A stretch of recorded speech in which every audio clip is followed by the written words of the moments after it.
নমস্কার। নমস্কার। নমস্কার।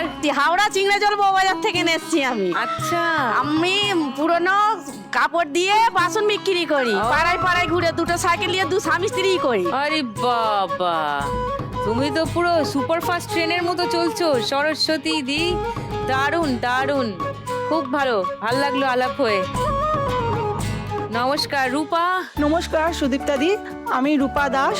আমি যোধপুর পার্ক কলকাতা থেকে এসেছি। ও আমি সিঙ্গেল মাদার। আমি একজন শ্যাডো টিচারের কাজ করি। Shadow teacher. হ্যাঁ, অটিজম বাচ্চাদের দেখাশোনা করি। হ্যাঁ, এইভাবে আমার সংসার চলে। বাহ নাইস, খুব ভালো কাজ করো তুমি। যে বাচ্চারা একটু অসুবিধায় আছে তাদেরকে হেল্প করার মতো ভালো কাজ তো আর হয় না। বৈশাখী। নমস্কার সুদীপ্তা দি, আমি বাঁকুড়া থেকে এসেছি। বাঁকুড়ার কোথায়? বাঁকুড়ার দোলতলা থেকে এসেছি। আমি একজন ঘরে বসে ঠোঙা বানাই। ঠোঙা বানাও? হ্যাঁ, ওকে। আর 3 মাস ট্রেনিং নিয়েছি মোমবাতির জন্য। বাহ, মোমবাতিও বানাও? হ্যাঁ। লাভলি, খুব ভালো। চন্দনা। হ্যাঁ নমস্কার সুদীপ্তা দি, নমস্কার। আমি পূর্ব বর্ধমান থেকে ভাতারের বরবেলুন গ্রাম থেকে এসেছি। আমি একজন গৃহবধূ। ওকে, তো তোমরা কি সবাই আমার এই শোয়ের দর্শক? হ্যাঁ, একদম, রোজ দেখি। একদম। রোজ? আমি পাড়া থেকে তা আগে চলে আসি, এসে আগে টিভি খুলে দেবো, দিয়ে ও। দেখবো। ও কি দেখো? সবই ভালো লাগে, খেলাও ভালো লাগে, লুটা খেলাও ভালো লাগে, চেয়ার খেলাও ভালো লাগে, গানের রাউন্ডও ভালো লাগে।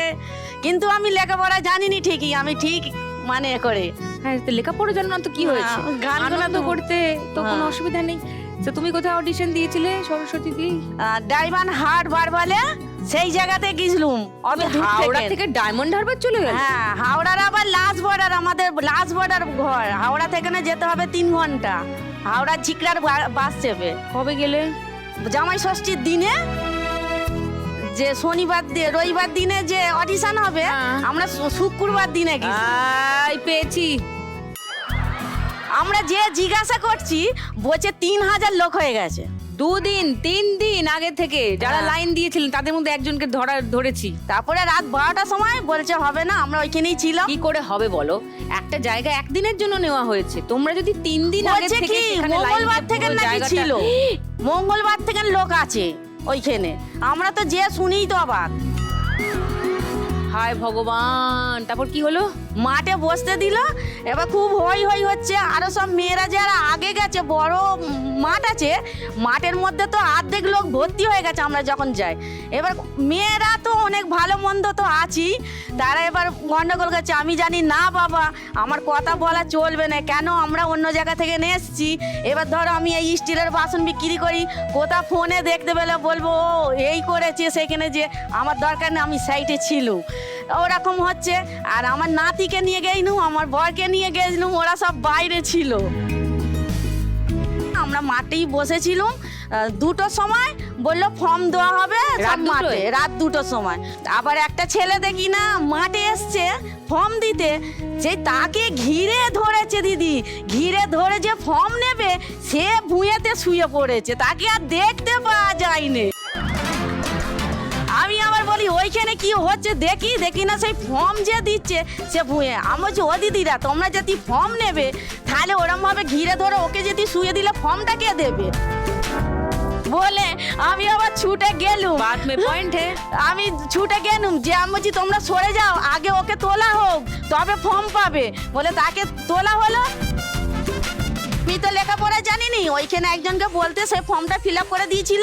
ফিল আপ করে দিতে সে গ্রিল ছিল, গ্রিলের ভেতর দিয়ে ওতেই দেওয়া হয়েছে। তারপরে হঠাৎ দেখি না 4টের সময় ফোন গেল, তখন আমার চোখ দিয়ে আপনি জল পড়ছে, যে আমাকে ফোন করেছে। আমার ছোট যাকে বলছি ছোট, আমাকে ফোন করেছে, বলছে তুমি কাঁদছো কেন? আমি বলছি যে আমি আনন্দতে কাঁদছি, আমাকে ফোন করেছে। ডাক তো পেয়েছো? হ্যাঁ, এটা তো আমি খুব important। আনন্দ পেয়েছি। আনন্দ পেয়েছো? হ্যাঁ। এখানে এসে ভালো লাগছে? হ্যাঁ, আমার ভালো লাগছে, তোমাকে কাছাকাছি দেখে ভালো লাগছে। প্রচন্ড উত্তেজনা চারিদিকে দেখছি। চলো আরো গপ্প গুজব ভাবে খেলা শুরু করি। আগে ফার্স্ট রাউন্ডে আজকের খেলা টাকার খনি।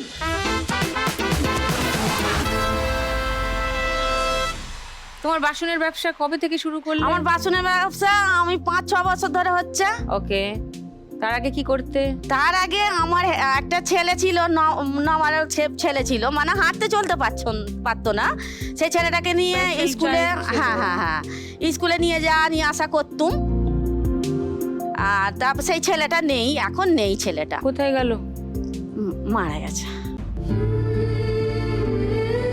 25 বছর হয়েছে ওই আমার ছেলেটা মারা গেছে। আর একটা ছেলে আছে দিদি, সে আমায় দেখে না, সে তার আলাদা থাকে।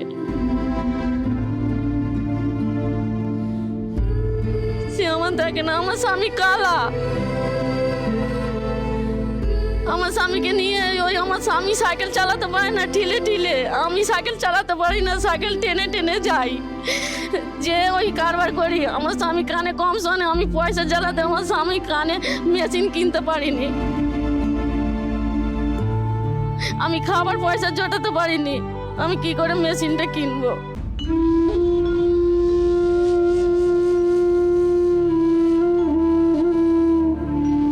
তোমার বড় ছেলে কি করে? আমার বড় ছেলে টোটো চালায়, আমার বড় ছেলে আলাদা। আমার নাতি এসছে,